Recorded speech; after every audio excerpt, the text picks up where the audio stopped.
Hello hello. का होता? अरे उ कुल बात छोड़ा ना करे जा, आज आवत है तो से मिले। ना ना मत आवा, गांव भर के लोग अभी जागल बा, ओहू में भैया दुआरा पे सुतल बड़े, जान जी है तो बवाल हो जाए। तो सुनो, तारा भैया से हमरा डर नहीं खे। अरे कि तारा भैया से हमरा डर नहीं खे, जइया मिले उ हमरा से आ जाई, आ करे जा मारत मारत खाल खिंचा जाई, भले थाना राजभर जी के द्वार पर आ जाई। अरे का बुझाई? चलो हटो।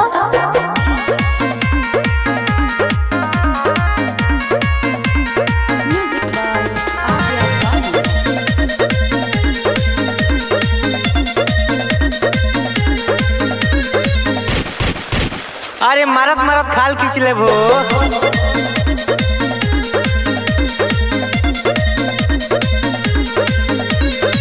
प्यार के हो बड़ा भुखाई, देव का इज्जत माटी में मिलाई। अरे डर मत पगली, सुनो प्यार के हो बड़ा भुखाई, देव का इज्जत माटी में मिलाई। करतनी सबर बही जागल बगाम तोला, करतनी सबर बही जागल बगाम तोला।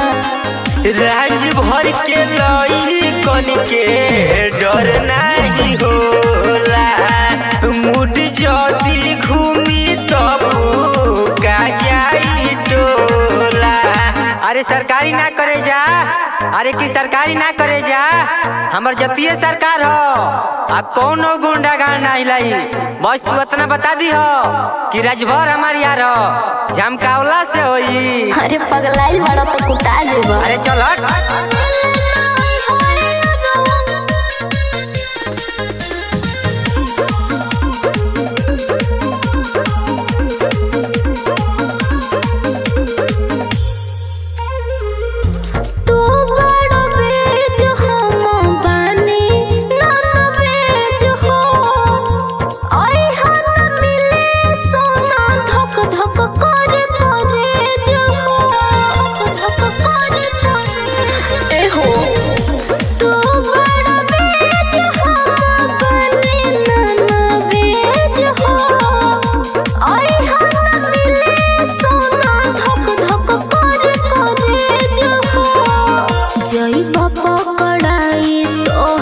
फिक्र बड़ी होला, जइबा पकड़ाई तोहर फिक्र बड़ी होला।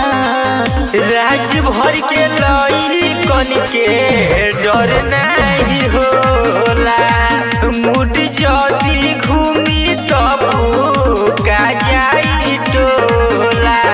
अरे की बलिया जिला में जौन करना में देखत तारू, अरे की बलिया जिला में जौन करना में देखत तारू, उ सब हमरे कसूर कइल बाटे। आ तोहर भाईवा हमके का मारी करे जा, उ तो राजभर जी से पिटा के मशहूर भइल बाटे। अरे का बुझाई?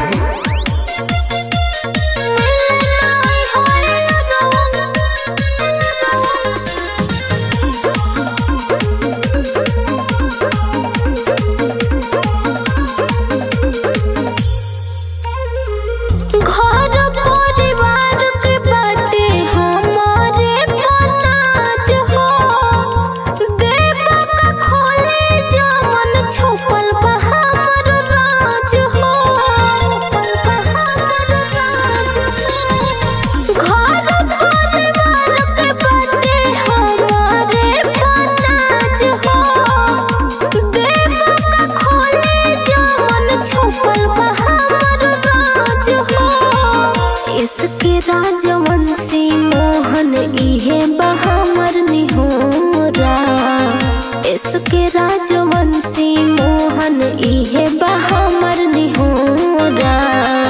राज भर के लई कन के डर नहीं होला, मुड जदी घूमी तब का जाई टोला। अरे रंगदारी ना करब करे जा, अरे की रंगदारी ना करब करे जा, सारा पद से जिंदगी गुजार दे। बाकी तू राजभर जी के जान हो, तारा पर कोनो नजर उठाई ओकरा के बीच बाजार में गोली मार दे। अरे का बुझाई? अरे तब भुला जा। अरे ऐसे कैसे भुला जा, आयरू गैरू समझता रे, राजभर हई।